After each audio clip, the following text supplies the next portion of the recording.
O, yung tubig mo. Wala ka nakalimutan? Wala ka nakalimutan? Kiyat.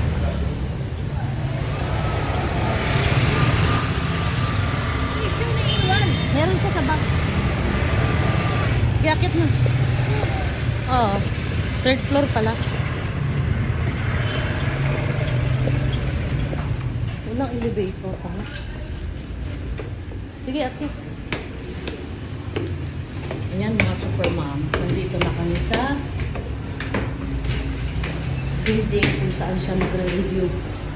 Ah! Nasa third floor. My girl. Nasa third floor. Ah. Pero, okay naman yung hagdanan, hindi matakot.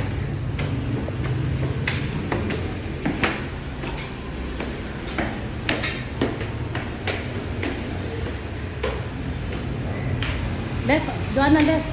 Left.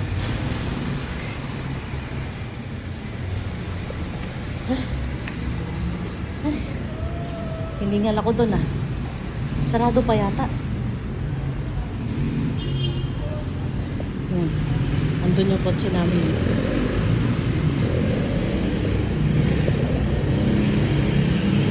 Saka na lumakad-lakad para makapahinga ka na.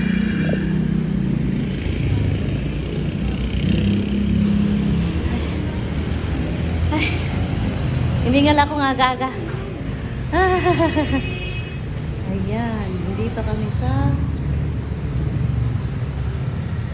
Nakita ka agad namin yung building na review center. Pero parang sarado pa. So, hintayin namin magbukas. So, later guys, update ko kayo pagsundo namin sa Bunso.